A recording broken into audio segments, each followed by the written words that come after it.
تقلیدي لمانه نیولې تر تاسې ټول افغانستان کې علما تقلیدي فکر لري نو هغه ویلي و دغه ویلي هغه ویلي دغه ویلي هلته لیکلي و دلته لیکلي و هلته لیکلي و دلته لیکلي و بس دا تاوه راتاوه یو سړی چې ټول ژوند کې ابتکاري فکر لري د تا خبر بیخي نقل کوي نه دغسې کتابونه چې مصنف یې په خپل عصر کې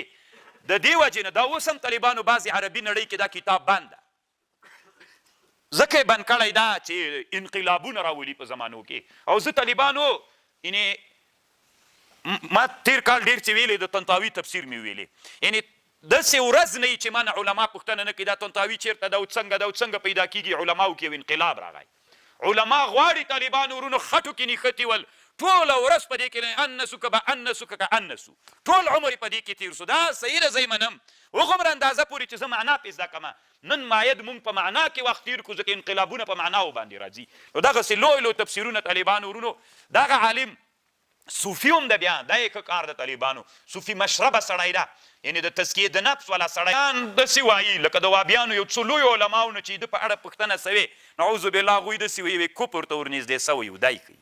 یا 14 کاله وایي په کفر کې تېر کړي طالبانو ورونو دا د دنیا عادت ده د علماو عادت ده که د علماو دغه بد عادت نه وای طالبانو نن به دنیا په دغه حالت باندې نه وله کفر ته ورنږدې سوی هغه د الله د دین دپاره شهید سي دی وایي چې چېرته ورنږدې سوی و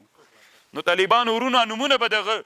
سلفي علماو نه درته یادوم په غټه سطحه باندې نړیواله سطحه باندې د ده په اړه باندې هغه کوي وی عثمان صاحب په حق کې داسې ویلي دي ای طالبانو عقل ډېر لوړ عقل د بیخي دلته غږیږي نه لوړ غږیږي نو هغه لوړ چې غږیږي نو دا د دنیا عادت ده چې لوړ غږیږي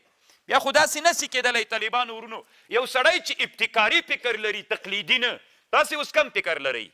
ټول تقلیدي لمانه نیولې تر تاسې ټول افغانستان کې علما تقلیدي فکر لري نو هغه ویلي و دغه ویلي هغه ویلي دغه ویلي هلته لیکلي و دلته لیکلي و هلته لیکلي و دلته لیکلي و بس دا تاوه راتاوه یو سړی چې ټول ژوند کې ابتکاري فکر لري د تا خبر بیخي نقل کوي نه ټول ژوند ابتکار وي نوي ابتکارونه نو نوي ابتکارونه کې چې سړی 80 کاله ژوند ولري 20 کاله هغه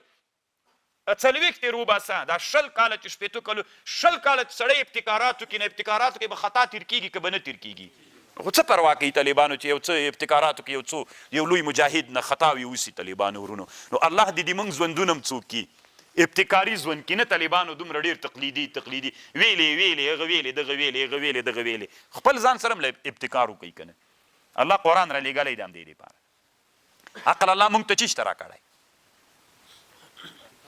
د ابتکار دپاره یې راکړی که نه موږ له عقل نه څه کار اخیستی دی ابتکار مو په عقل نه ده کړی پوهېږئ خو طالبانو ورونو که نه چې لاړئ بدلون به در کې راځي طالبانو ځکه قرآن د بدلون کتاب ده د ابتکار خاوندان به اوسېږئ